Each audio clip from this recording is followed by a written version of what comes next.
you also underlined that the sanctions, I mean, you link the sanctions with the Turkey's activities in East Mediterranean. So basically, I'm wondering, actually, also this is another maybe debatable things in Turkey. Is there only one simple issue, which is Ankara's East Mediterranean policy, or are there any other issues behind the screen? Well, I think it's very important to remember that there are many different, unfortunately, many different issues, policy issues, where there is disagreement over between Turkey and the EU today. One of those is the Eastern Mediterranean. But when we understand the totality of relations between the EU and Turkey, we have to, as you correctly mentioned, look at a variety of different areas where relations have soured. I'm happy to go through them one by one. There are quite a few, and they're also quite complex. Can each you have... can just name some, if you want. I'm going to start with, in some ways, what I think is the two most basic ones. And then there are many others that go on top. The first one is that the world is changing. It's a very macro concept, but I think it's very important. The world is changing.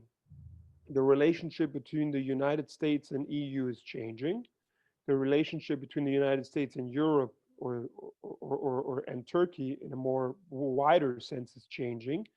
The relationship between the US and China is changing very fast.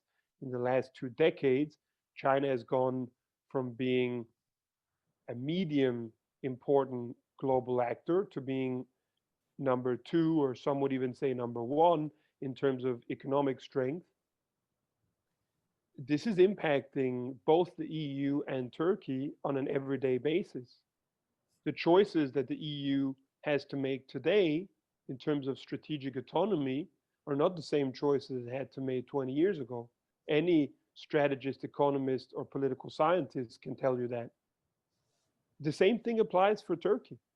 Turkey is not in the same situation it was before, where it was simply the most eastern NATO ally that had to respond to Western interests and nothing more. I think things have changed dramatically, and Turkey knows that, and that's normal that Turkey is also changing its relationship to the world. But within this changing dynamic, Turkey also has to ask itself, do I want to be on the Asian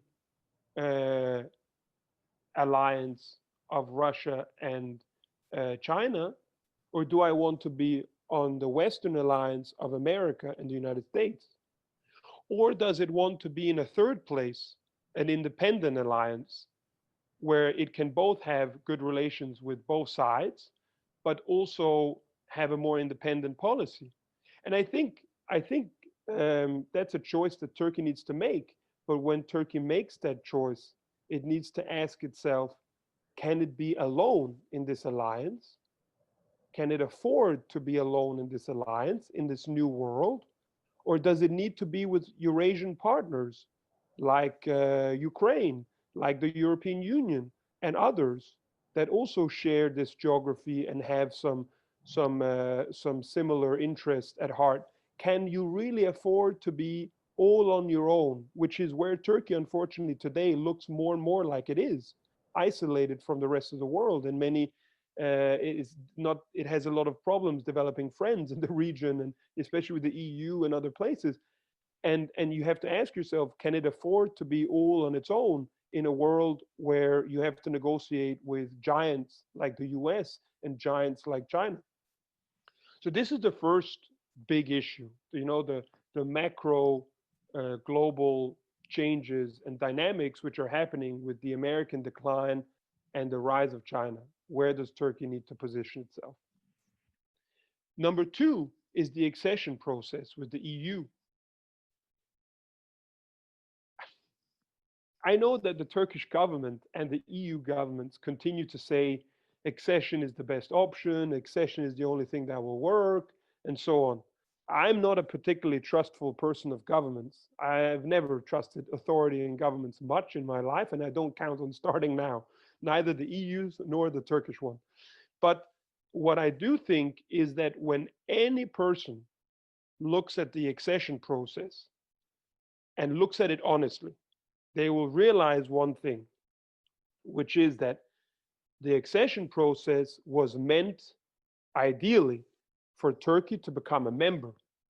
And in return, Turkey had to change a bunch of things in their laws and legislation. They had to become democratic, which they are not today. They had to change a lot of laws and public procurement. And, there are many chapters in the accession process. They also had to harmonize their foreign policy with the EU, all these things. And they didn't. They did many things, especially economically. And that's the reason I think why Turkey is such an economic giant today, which is a great thing. Turkey is a highly developed economy, a much more complex economy than most of the region. But it hasn't changed many of the other things like democracy. It hasn't harmonized its foreign policy with the EU and so on. But I ask myself, why has Turkey not done that? Does the Turkish government have an incentive to change? I don't think so. In fact, I don't think they have any incentive to change, because the deal was I become a member and I change my country. But the problem is that when you have the European Council, and especially France, blocking chapters, and everyone who works on politics knows as well as I that Turkey never will become a member, because there are some inherent structural blocks which will not change, even if we solve Cyprus, in my opinion. This is not realistic, and Turkey will not become a member because a country like France is not anti-Muslim, not at all. This is the common misperception. France doesn't want to enlarge the European Union because then its voice will become too small, and then it won't be able to change and deepen integration on things like taxation and other things that France really wants to do. And you can agree or disagree. Germany wants to enlarge more because it's more in favor of wide democratization and spreading of trade. But that's irrelevant. This is a reality. And for someone who is in favor and who knows the benefits of EU-Turkey relations, and anyone who is a logical, rational choice in Turkey and the EU should be in favor of this, because united we stand stronger than alone. I think that's a very key concept. It's clear that Turkey will not become an accession member because it's blocked, and hence it won't reform. So what does that logically mean? That means that we need to find a new framework that can be applied for Turkey, in which Turkey feels that its interests are being correctly represented, and in which a country like France no longer feels threatened by having more and more members entering the European Union. There is a deal which has to be an equal and strong partnership that has to be developed in the next few years, hopefully, in which Turkey can play a real role in trade, a real role in customs union, a real role in security, a real role in foreign policy, hand in hand together with the EU, in a way in which the member states of the EU can agree with, and in a way in which France can also agree with. And this is, of course, a complicated thing to arrive to that position, but that's the only logical conclusion, in my opinion, unless we want to continue with the farce, with the pretend show of accession, where we tell each other that Turkey will become a member, and Turkey doesn't believe it, the EU doesn't believe it, and Turkey will never reform because it doesn't believe it. So we need to think about very, very new models. Thank you so much, Samuel. Actually, you enabled us to see the big picture. And within this picture, a big picture, you actually divided into two categories. One is international level, it is changing, and also the nations are changing too.